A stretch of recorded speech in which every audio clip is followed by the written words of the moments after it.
Good morning, everyone. Welcome. My name is Marilyn Shannon, and this is the Breaking Free Show. And I am delighted to have you all join us today. It's going to be a fun show. It's going to be kickback. We're going to have a smorgasbord of conversation today.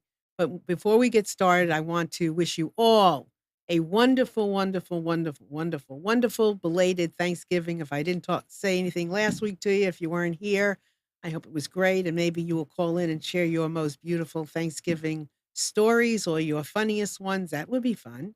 And just remember, anytime during our show, you can call in to 919-518-9773, or you can come in on Skype. We won't see you, but we definitely will hear you at computers. That's plural, the number 2K voice, or you can come in on our chat and you can comment, ask questions, just say hello, whatever you like. Let's just kick back today and just have fun. I have a very special friend who's coming on and going to share the show with me today. So hold on just a minute. I'll introduce her. Before I do that, I want to say hi to Amnon. Hello, Marilyn. Hi, Amnon. Happy belated Thanksgiving. Forever and a day. Did you eat enough to become a turkey? To become a turkey? Yeah, to eat enough turkey to become one. No, you know what? It's interesting because I have to be really careful what I eat because, I don't eat like that all the time. And when you eat a little bit more than what you don't eat normally or drink normally, something. Yeah, it gets a little bit, it hurts after a while, but it was yummy. And I got to spend it with my beautiful family and some friends and my grandchildren, which rock my world. So it's all good. So anyway, remember, call in anytime you want. With any stories or comments, just listen to the show. We're going to talk about a whole bunch of things, and it's going to be fun. So let me introduce my very special friend, Mary. Hey, Mary. Hi, Marilyn. Hey, honey. How are you?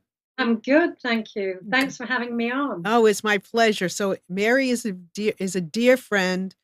We met here in North Carolina, and she's she's from England, but she's been living in Italy. Today she's in England, and she's going to be sharing some great information. We're going to have just a nice open conversation about all kinds of things. So tell everybody a little bit about you, Mary. Yes, I'd love to. I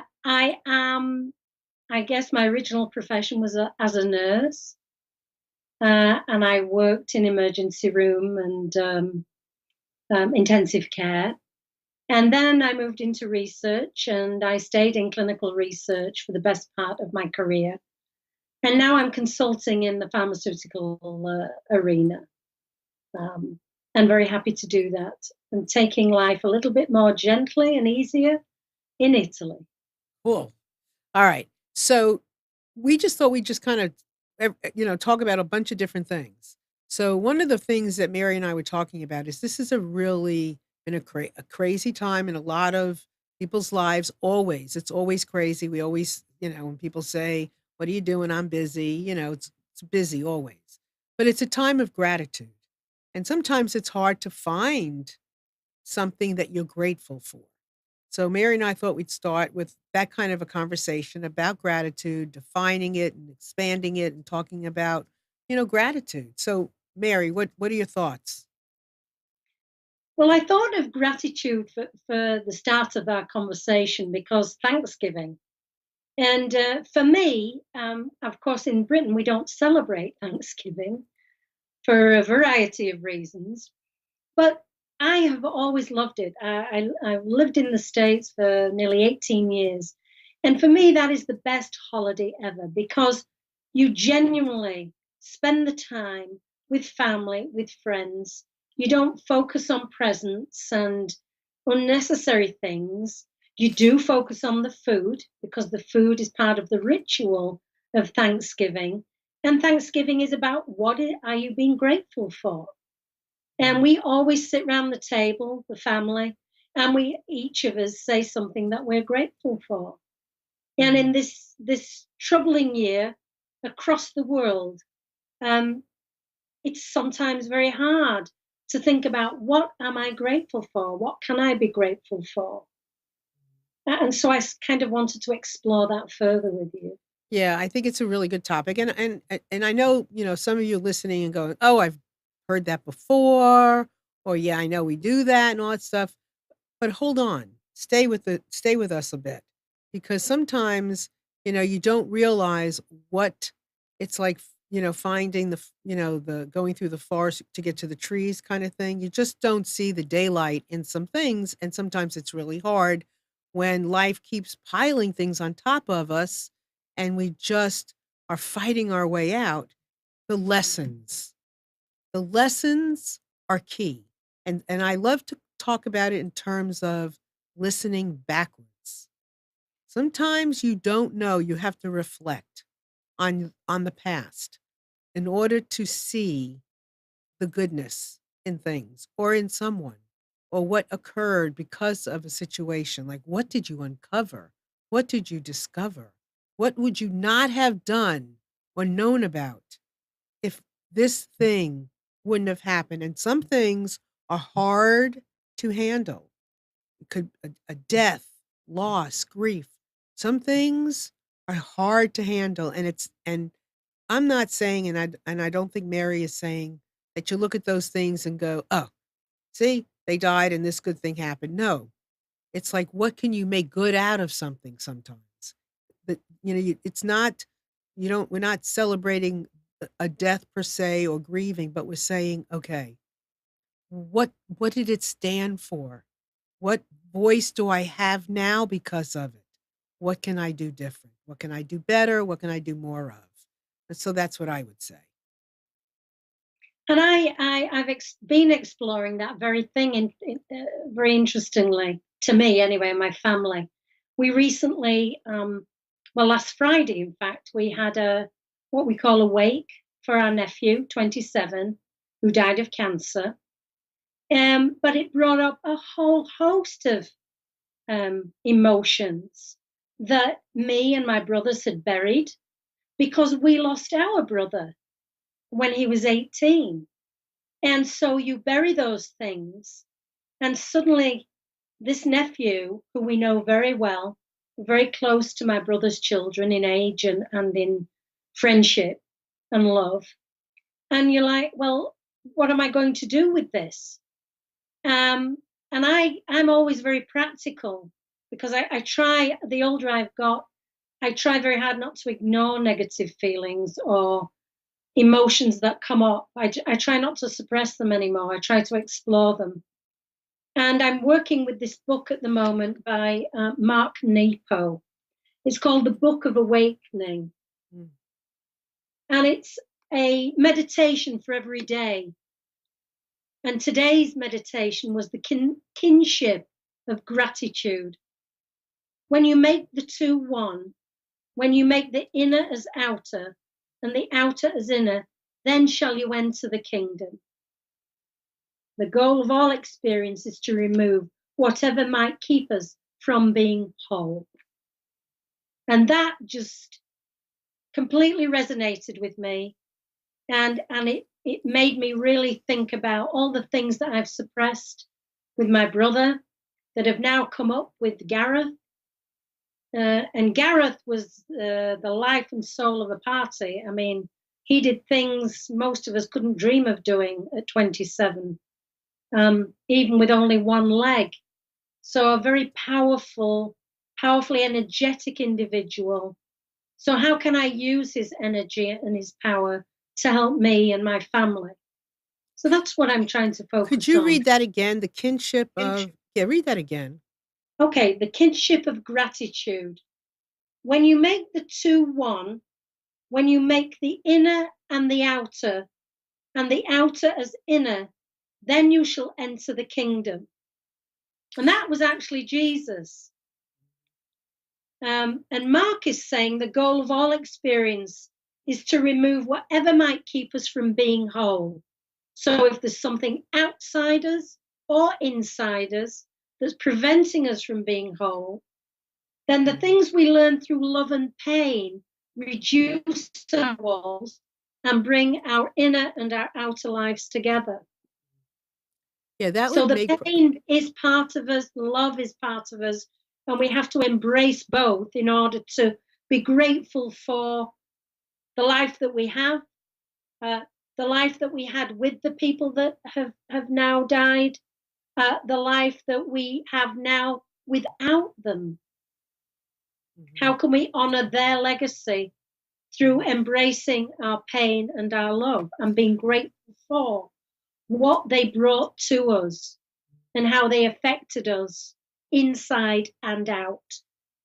A lot of people feel a lot of things this time of year, or suppress a lot of things this time of year around Thanksgiving, around the holidays. It's a tough time of year for many people. So, you know, you know, creating this kinship makes perfect sense Yes. between taking your emotion and bringing it out, and seeing the things that are out that are causing or can cause emotion, or do cause emotion no matter what it is, and bringing it in makes perfect sense. I mean, so that's a great analogy. So, Yeah. if anyone has any stories that you would like to share about your Thanksgiving experience, creating this kinship, it would be a perfect time to call in and share it. 919-518-9773, or computers, that's plural, the new number 2K voice. And then you can come in on our chat and just, share with us there. I spent this year, there was something magic at our Thanksgiving. I cannot tell you what it is. I mean, I tried to talk to my daughter about it. We think, we're not sure, but there was this overall kind of chill. And we had lots of kids, and there was lots of noise, and there was, lots of things going on, but there was some kind of, like, maybe gratitude for having it for it was like a pre-gratitude, I think.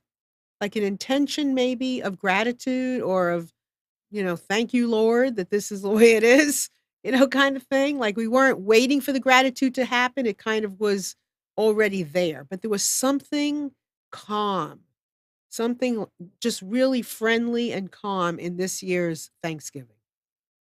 That's beautiful. Yeah, it was really lovely. And I'm here's the I'm a little sorry it's over, but I guess I do, you want to hold. And so here's the way to hold gratitude, is to be grateful for the gratitude. Because when you're grateful for something, it's outside of you, and it's an easier way, it's a more natural way of holding a good feeling, is to be grateful. So it's kind of like it's like a somewhat of a prayer. You're thanking, well, whoever, whatever. That's what gratitude. Thank you. That's what you have to thank something, right? That's what gratitude is. So in order to hold the gratitude, to keep the feeling genuine and for longer periods of time, the way to do that is to be grateful. And I've never said it like this before, is to be grateful for being grateful. Yeah. Right? Yeah. Yeah. So you're reading that. What else are you reading now? The other thing I'm looking, I have been on a spiritual path for the What does that longest mean? time. What does that mean to you?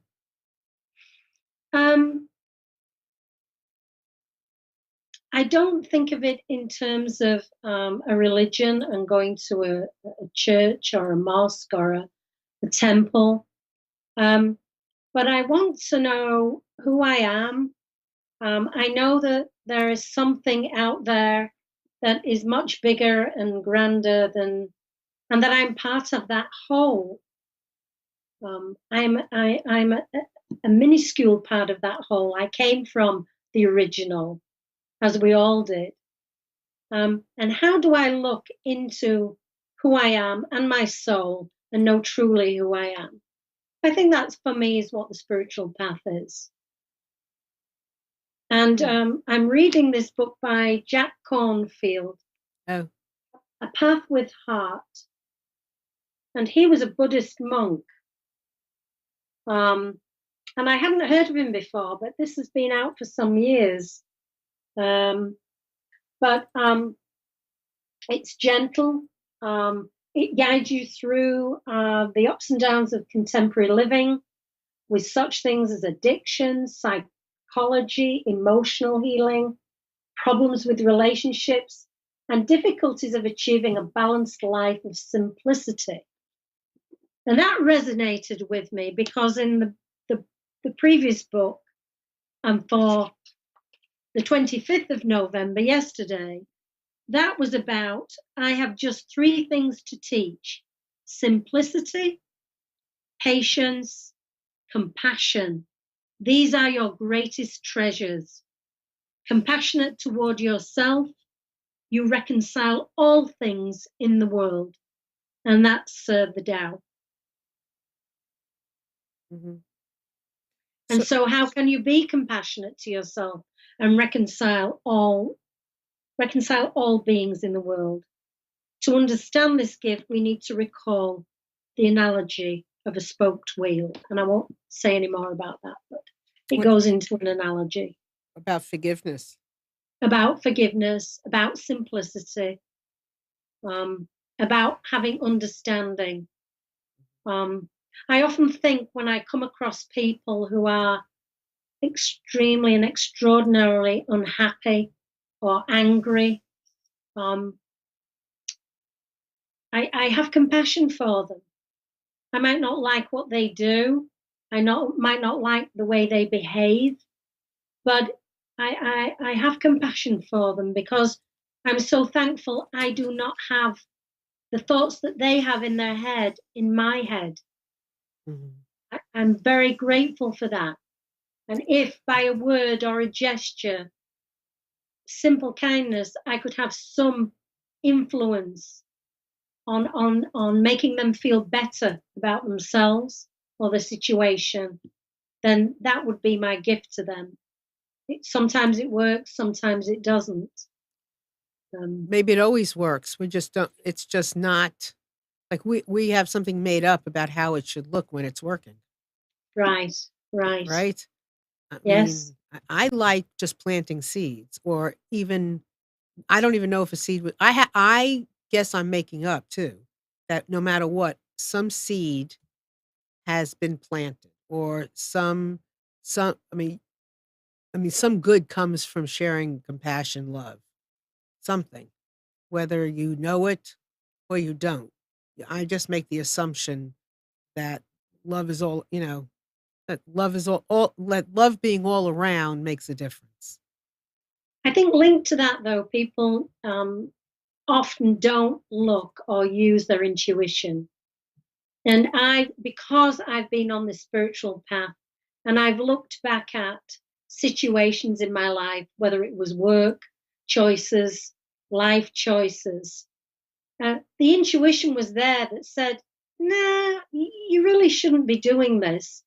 But because I was so determined, because I'm such a determined person anyway, I'm going to do it. Mm-hmm. But the cost at times was very high, emotionally, psychologically, too high. So now I pay much more attention to that. Well, I think that's a good point, because I can look back on some of the lessons or places that I put myself, and I could really get the chills. And I look at those and go, oh my God, why did I do that? Why did I do that? I didn't know any better. I very often will say to people, I just didn't know any better. If I knew then what I know now, I wouldn't have done that. So we don't necessarily have to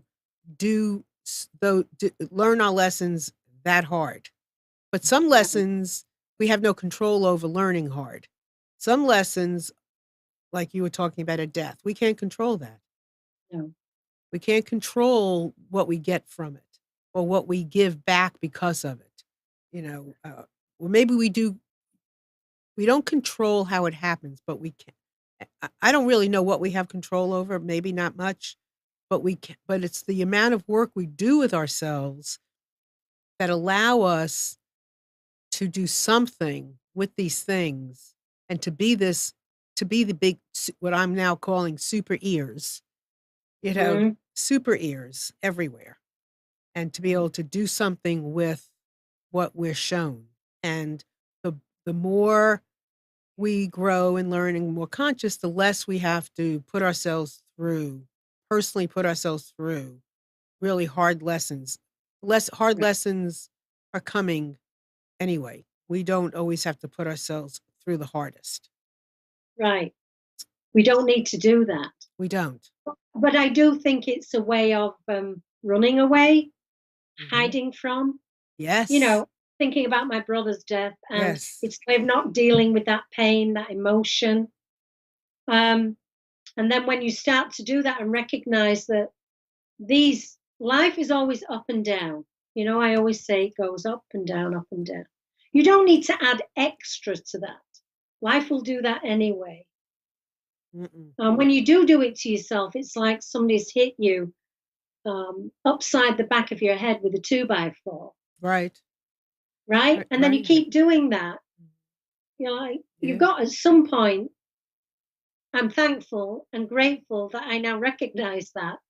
And I don't do those things anymore. Yeah, I listen to myself and my intuition. I listen. We've done several shows lately, or not just lately, but ongoing, about, difficult people in your life, narcissistic, difficult people in your life. And the stronger we get, or the stronger we are, the more we listen to ourselves, the more we help everybody, even the loved one in our life that has narcissistic tendencies. So, the more we listen, the more we, you know, the more we listen, and the more we might even have to say no to some people, the more love we're actually giving to someone. We don't have to take this, some things as really, hard. We can, by loving somebody and saying no, we're really supporting the people in our lives that are, have, narcissistic tendencies, or, just have difficult lessons to learn themselves, and sometimes want to learn it on us.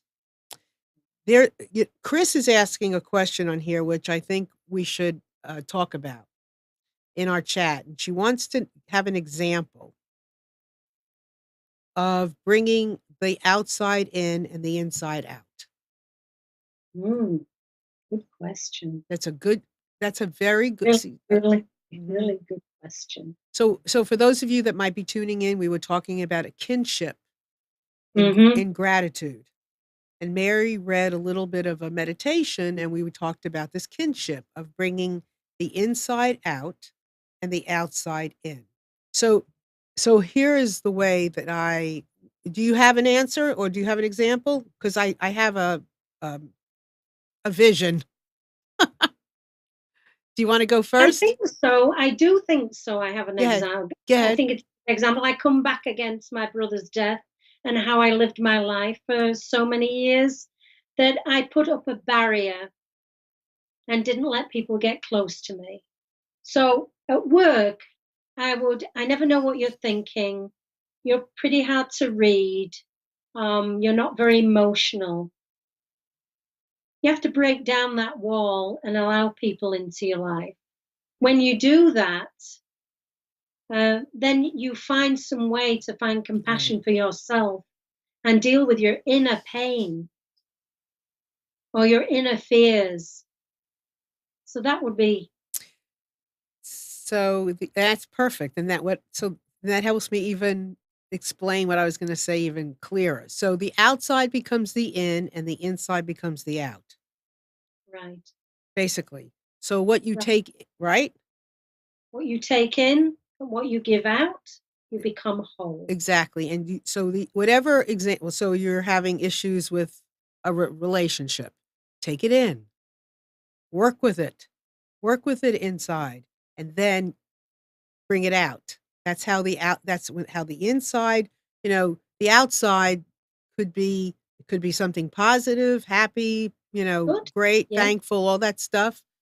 And it could be something that's not so happy, thankful, and all those things. Whatever that is, bring it in. And it's asking those questions. Why do you feel like that? Why are you pushing people away? Why have you built up this wall? What is it that prevents you from being an open person, where people genuinely feel, oh, I like being with Mary, Yes. rather than, well, I like her, but I don't really know her, and I Right. don't know whether I want to be around her. Right. And so if you're taking in that kind of a thing, then your innards start to kind of and like what Mary start analyzing it, kind of putting it into perspective. Am I really like that, or how am I Yeah. really like that? And start loving yourself. Then you Yes. begin to share the new love Yes. with the world by opening up.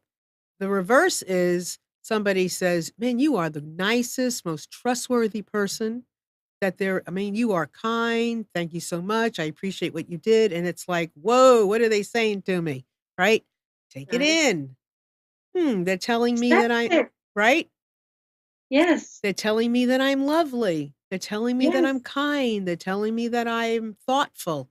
Wow. Wow. And then you hear from somebody else and you go, wow, I really must be. I feel that. I am really nice. I am really Yes. thoughtful. And then you share that more. Yes. Exactly. It really does make it makes Changes your almost your whole persona. it The yes. persona that you don't see, the one that is projected out to the world. And when you get that kind of positive feedback without without even trying, it does kind of blow you away. You're amazed by it. Right. And then you have to internalize that and say, and take that on and say, okay, can I find out why they're feeling so good about me? What is it that I am or what I do? Or it's the exploration of questions about oneself. So when you have taken on this I mean more of the spiritual path, what have you recently discovered about yourself? A lot of that actually, and that a lot of the root of all of this is fear of losing, fear of being rejected, um, just fear, which is kind of almost a contradiction to me because I'm being told so many times you're the bravest woman I know. And so that means I don't allow myself to be vulnerable to people, right? You're wearing a mask. Yeah, oh yeah, oh yeah, for the longest time. Yeah, yeah. It says a lot to be releasing the masks, It's and liberating, let oh me my tell gosh, isn't it ever? you. My God, yes. I actually like me. I like who I am. Mhm. I like how I think, what I believe. Um, What else has that oh, changed? What has that brought? What new things has that brought to you? peace of mind. The less need to strive and always make things happen because things actually do happen. The universe does really look after you. You don't need to fight it, or because when you're trying to make something happen, sometimes um, you're fighting what naturally Mm. you're fighting something that you're insisting on something that you should not be fighting for. If 'Cause that it's makes already sense, there. because it's already there. It's already there. It's already there. Allow it, and allow myself to be in the world. And this idea that I have to be all things to all people, because I'm the eldest, the only girl. So great responsibility goes with that. My father died when three of my brothers were very young. So you take that responsibility so seriously. So you have to be there for everybody. You have to provide for everybody. Um, you can't show weakness, but Mhm. weakness, it isn't weakness. It's just a ridiculous perception that I had. Allowing people to help you allows them into your life. And if somebody wants to help you, that's a beautiful thing. It's not weakness to allow that happen. It's actually a strength. And you're able to do that now more and more. Oh, absolutely. Yes. Yes. Definitely.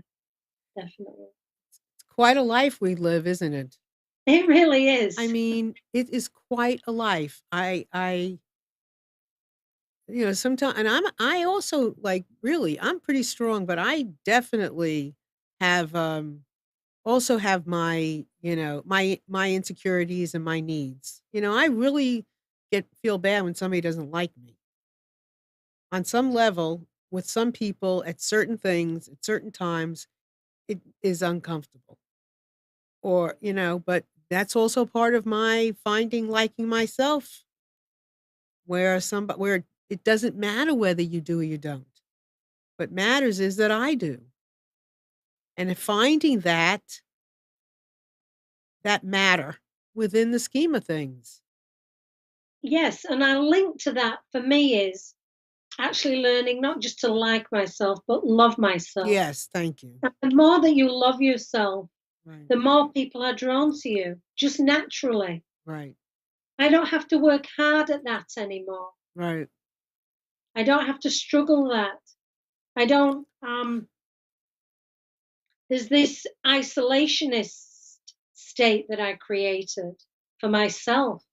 But I break down that now. Why do I want to be isolated? Well, again, it's all about fear and pain and having to deal with rejection and all those negative things. Well, I have to have that as well. And I've always realized people don't like me. Some people don't, and they never will.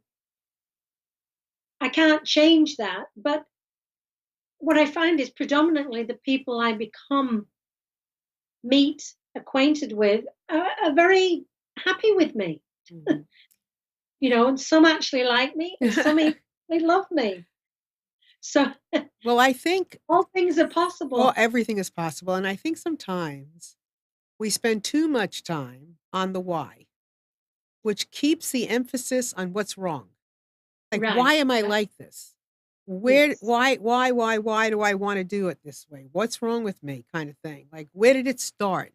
And I sometimes it's okay, but if we spin too long, stay too long in that why, we don't go forward. And I can guarantee there are so many whys to uncover. Why you are the way you are, or why you have thought the way you've thought, or you liked what you've liked, or you didn't like what you didn't like, or there's a million reasons. I mean, I can go back into my history and see pictures of situations and experiences that were a piece of my why puzzle. Absolutely. And there's not just one why. You're not going to just discover one. You're going to discover many. Why? I think why is important at the beginning. Mhm. You want to explore your path to yourself. Right. You don't have to call it spiritual. If you're just exploring this path to yourself to find out the innermost you, who you truly are, what you truly believe in, but really what truly you are at the soul level, then the whys in the beginning are very important because they help you open up. Yep. Then you can go further with that. Right. What Absolutely. would I do differently? But just like you were saying, it can be an excuse to stay in there too long. Can be, yes. Because it's painful. It's painful. I mean, especially looking at those parts of yourself that, no, I don't really like what I did then, or I don't really like that side of me. Well, let me ask you a question. What about people placing the why? Why did they do this to me? Or why are they like that? Or why did they say that way? Not talking about yourself, but talking about other people. What are your thoughts about that? Well, I think over time I've learned I can look at someone and say, I wonder why they did that, why they thought that it was okay to do that to me. But the thing is, you will never know that, really. I think oftentimes You will never learn that. And I think you have to move away from that, and recognize that you didn't do anything, or maybe you did do something. So look at it from your perspective, not theirs, because you can't control everything that somebody's going to think or do around you. Yeah, I mean, I think that's a big hole that we find ourselves in sometimes, and keeps us in some place, and keeps us blaming and not forgiving, and takes our power away, and takes the action away that is so important for each of us to do, is to take some action. I just finished reading a book, and I'm really into audiobooks, I have to say, and I love them. So if anybody has a really good book to share, please tell me. Write me, Marilyn at MarilynShannon.com, because I mean, I love reading, but I'm finding that I really can get a lot more reading done by listening. So I just finished listening/reading Educated. It is fascinating. Fascinating story about this family, this Mormon family. I think there were maybe 5 brothers and 2 sisters, and one of the sisters, um, ended up, like, they were all homeschooled. This one sister ended up, finding her way to being really educated, and it was a crazy kind of family of things going on that were just crazy, and the father, um, was not diagnosed with bipolar, but had bipolar. I mean, family, the indication was that he had bipolar, and how they lived a life of undiagnosed, unrestrained, undrugged bipolar. And it was just amazing. Very interesting story about the dynamics in this family, and the bullying that went on, and how this woman found herself, and educated herself, and you know, you know, finding the strength in herself to get out, and of a deeply religious family, the bipolar, the money issues, all kinds of things going on, that would just but she found her way out. And it's fascinating what she did with her life, all the way to getting her PhD after being homeschooled. It's just fascinating, and just the bullying. I mean, it's hard to read. It was great to read, but hard to read, and I highly recommend it. Great lesson. So she really found out who she was, Yeah, she did. Yeah, and needed to take her out of where she was. yeah, and it's interesting because we don't always know who we are till after we've done something. Right. We can't wait for oh, this is who I am. Okay, now I'll go do it. Sometimes you just have to have that faith. You have to listen to other people that are around you. You put one foot in front of the other, one toe in front of the other, one life experience in front of the other, one lesson in front of the other, one mistake, if that's what you want to call it, in front of the other, to discover who you are. You don't always have it first. Sometimes I think more times it's like I said earlier, it's listening backwards to see Right. yourself in different situations. But an excellent, excellent, excellent book. Yeah, excellent. I highly recommend it. And I love the audiobooks because you get to hear, when you read when you read a book, you're hearing everything in your voice, pretty much, in your own voice. When you listen to a book, you're hearing, I mean, it's kind of acted. You hear the different voices, and it really gives the dimension for what you're reading. So I loved it. What else are you reading anything else now? Well, I always have. What are you reading? 10 books at one time? About 5. How much time do you spend reading? At least an hour a day, if not more.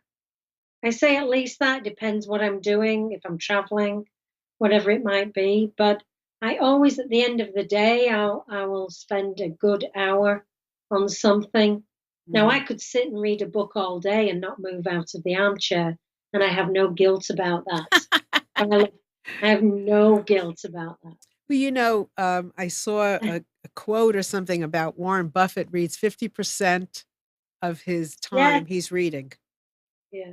Bezos, all these people who have created major stuff. Spend a lot of, and they read all kinds of stuff. They don't just read, how to make money. They read No, exactly. All kinds of stuff. So I'm reading the book. I should get it actually. I have to move. I'm sorry. No, that's all right. Just while she's getting that, Audible, which I love, there's some have free books too, during your membership. So right now I'm listening to a book about Aretha Franklin. Oh, yes. Oh my God, what a life she had. What a life. What a life. Acting woman. Yeah, and all these books, when you read them, listen to them about, memoirs or biographies, autobiographies, whatever it is, fiction. I mean, you learn so much about yourself and people. It's great. Yeah, you do. Yeah. So what are you reading now? So this one follows on from another book I was reading about a young teenage girl. And the first one was Midnight in Peking. And it's called that because it was set in the time of when the British were in Peking, which is now Beijing. And it was a young woman who was murdered. And it takes you through from the point of view of her friends, her family, the police, the English community. And it's a journalist that did the research and kind of wrote it like a thriller, but actually found out what happened to her a few years ago, which they hadn't done at the time. Highly recommend it. It's beautifully written. It's shocking, actually, what you feel as you're reading each different person's point of view. And you go through this, oh, well, she must have asked for it. Yeah. Right? Yeah. What's the name of it again? What's the name of it again? Midnight in Peking. Okay. But that took me on to, do you remember the film Lolita? Yes. Years ago. And it was a rave movie. But what we didn't really think about then was that, again, it was a young girl who was taken by an older man to be her lover. Well, this is the real Lolita. And this was a young woman who was kidnapped. And it talks about and follows her life and her kidnapping and what it did to the family and everything. I don't know why I'm drawn to this kind of, but it's kind of also an investigation as to how it was handled, what was done. So you don't know what your draw to these types of books are? And I love detective fiction. And I mean, I really love detective. I mean, we're talking real, I guess because in my job, I'm kind of an investigator. So I like the idea of investigating with the detective, or if it's fact-based with whoever's writing it. Or I listen to the podcasts, In the Dark, which is currently right now podcasts about lawyers who are investigating people who are on death row and have been on death row for many, many years. And the injustices that they've gone through. Yeah, and it's very clear from what they've uncovered that the people, the right person for one murder was not found. at all, although he was clearly in the face of the police and the detectives at the time. And then the other one is a man who has been retried for the same murder 6 times and kept on death row by a public prosecutor who is determined to have him found guilty. Was that one made into a movie? No, I don't think so yet. Okay. Wow. This is a podcast. It's called In the Dark. I've never heard of it. It's very new. Very interesting stuff. The journalists and lawyers are investigating and really going back to the detail of the investigation.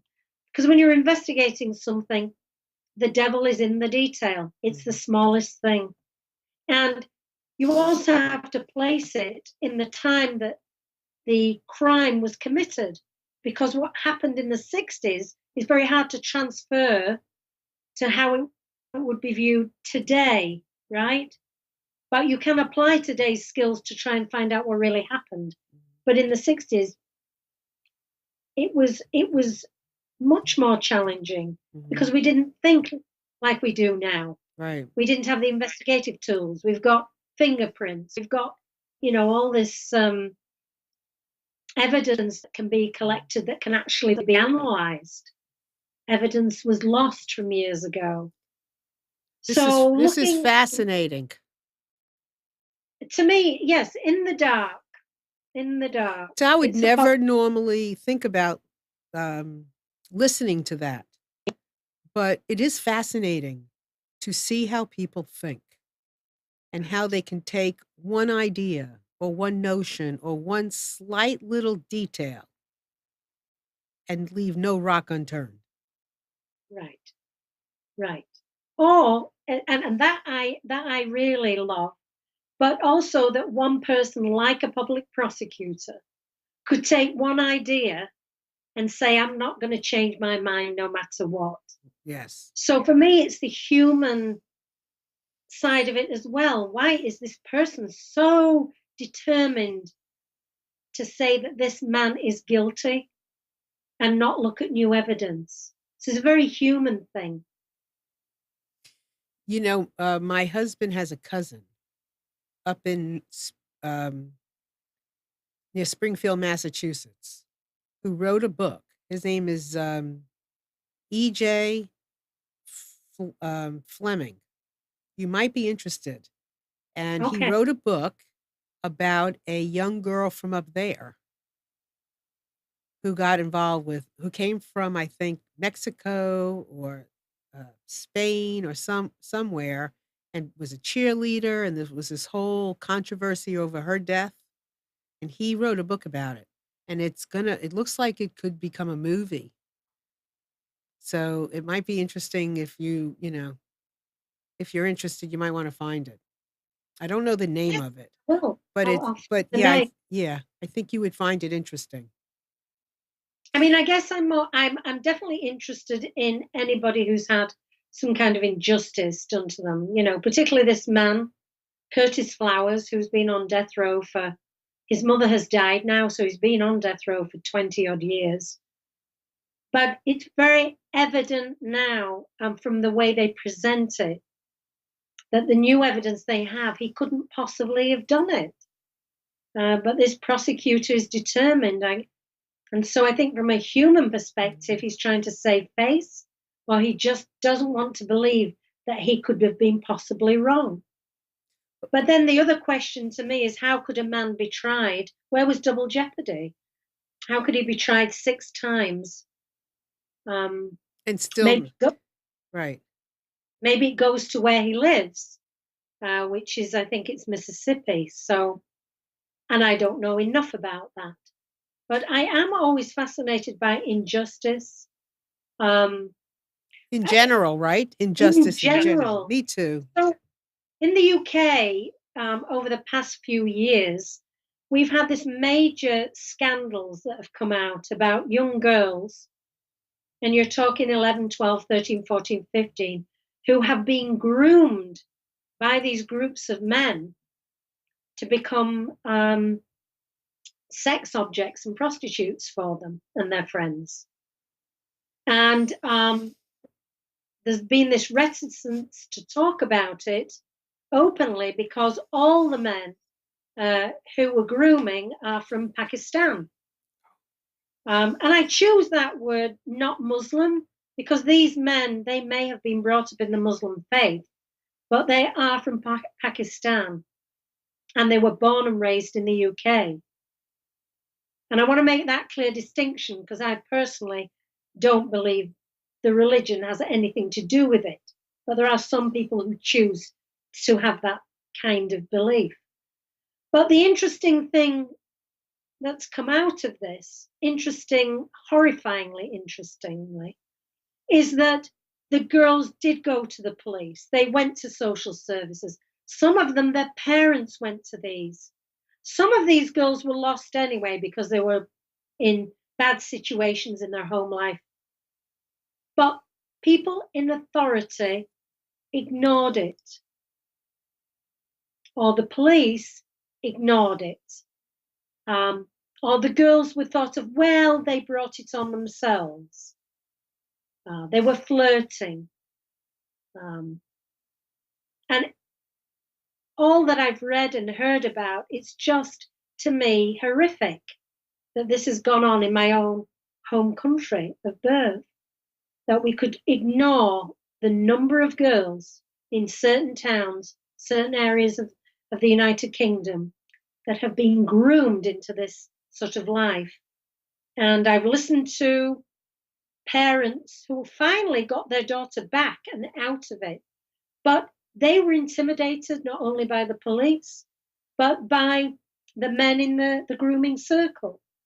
So it's not been easy at all, but it's now come out all in the open.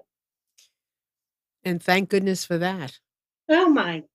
Thank goodness for that. Whatever it takes, whether it's that one person or that group or a reporter, a journalist, whatever it takes. It was a journalist, a woman, and a couple of the girls. And she was persistent for, I think, about nearly 10 years trying to bring this story out. And she was intimidated and she had to move because of that. And it was a whole kind of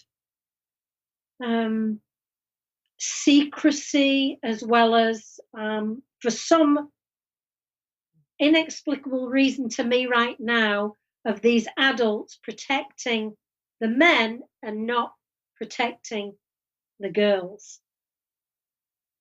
And so if you're not from the right social circle or the right social class, or you're in a difficult situation, well, you must be trouble anyway, right?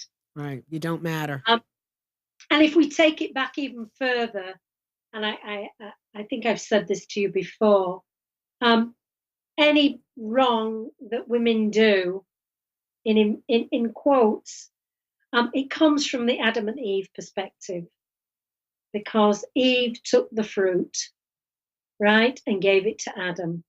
And I do think that's somewhere that is in society. I do feel that very strongly, and it doesn't matter whether you're Christian or Muslim or even Jewish. No, it doesn't matter. And I do think, though, that there's a lot of things going on that we don't hear about young men too, and injustices being done against young men, and just people we don't hear about on a regular basis. We don't. Mm-mm. No. And I want this show to be fun, entertaining at times, educational, inspirational. I want it light at sometimes, heavy at sometimes. I want it to be a microcosm of all of it. And and sometimes, because we are, this type of media where we can talk about, report about anything, it leads me into direction sometimes that, I don't want to sound one-sided or whatever, but sometimes you get on a roll with something and you're passionate about women today, and then next week you're passionate about men, and it's not one-sided. It's just, this is the focus of this conversation. Right. And then I come back to what we started the conversation around earlier, around gratitude. So, how could, especially some of these girls, and one young woman, well, she's not, she's in, well, she's still a young woman. She's in her 20s. She had a child. Mm-hmm. I think her child's 15 now. You know, you would think, how could she be grateful? But she's completely grateful that this journalist helped get her out. Now she's giving back now, and she's grateful that she was able to get away. Yes, she did have a child that she didn't want originally, but and now has come to that age. She's 15, where she's having to explain to him what happened to her, and she's doing that. So the gratitude comes around being open and honest and transparent, and not trying to hide things. And grateful that now she has a life where she can help others. Yeah, it's very important that we talk. So that's why I say every week, call us 919-518-9773 or computers 2K voice or chat with us on our thing in our chat, because we want to show whatever life stories people have, whatever somebody, Mary, you might have shared something today that somebody is listening to, and just today of all days they heard it. They might have tuned into our show 1,000,001 times, or maybe never, and just today they heard something you say. So I invite each of you, each and every week, to show up, regardless of the show we have, when you have time, if you don't listen to the recording, and, give us a call, share what's going on, take us off the topic. That's fine. That would be great. If something we say kind of sparked you to think or say something else, that would be great. We'd love to hear from you. So what would you say, my love, in final closing words about anything? Well, I'd say that first, these other topics that I'm interested in more deeply now is for me trying to get to a deeper human understanding of how I think, how I feel, who I truly am. And I explore these things, I think, to explore my own feelings, emotions, fears, to become a better person for myself, first and foremost. Love myself, and then be able to give that gift out into the world, to my family, to my friends, to any new people that I meet. Absolutely. I will say touche to that, because the more, we are authentic, we're going to feel pain. We're going to feel some anger. We're going to feel some confusion. We're going to feel all those things. Plus, we're going to feel healing. We're going to feel love. We're going to feel. And we're going to, Yes. right, take action. We're going to be vulnerable. Yes. Chris, yeah, Chris put the word vulnerable in. So I've been wanting to Yes. use it. Right, vulnerable. Everything. Absolutely. Absolutely. Not any final words for you? What? Oh, yes, thank you. Amnon. Oh my God. I'm so thankful for Amnon. Okay, so my books, 2 of them, I have on Amazon. In Just One Afternoon, Listening into the Hearts of Men, men being vulnerable, sharing their lessons learned, as I say, and how they did it, how they keep on doing it, and their goodnesses, and some of their not so goodnesses, but their journeys nonetheless. And then Twins, In Just One Afternoon, Listening to Lots of Twins, remarkable stories about relationships, sibling rivalry, sibling connection, parenting, just full of wonderful stories about that. My next one up is going to be In Just One Afternoon, Listening to the Hearts of Millennials. That should be hopefully out sometime, hopefully in January. And the one right after that, which wasn't going to be necessarily on my most recent radar, but because of things in life, and is going to be about the opioid addiction and family members. So I'm not quite sure how to call it, what to call it yet. In Just One Afternoon, Listening to the Heart of but I'm getting there. So if you know of anyone, if you are someone who has struggled with, um, dealing with opioid addiction, or you are a family member, please, I'd love to hear from you. You can be anonymous.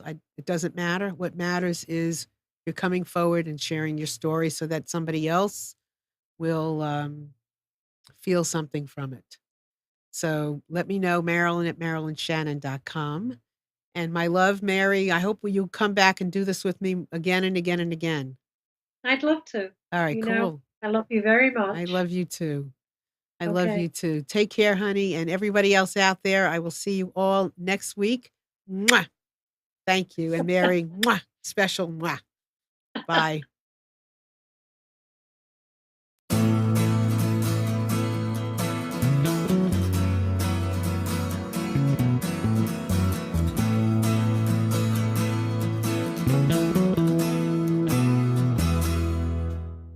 You are tuned to the Nissan Communications Network. If you tuned in too late, you can always watch each program in its entirety or download an MP3 audio file of it in the archives section at nissancommunications.com. Don't forget to subscribe to our YouTube channel, follow us on Twitter, and like us on Facebook. Sponsored by Telestream's Wirecast software, StreamingGear.com, Carolina Apparel, and DeltaForce.net.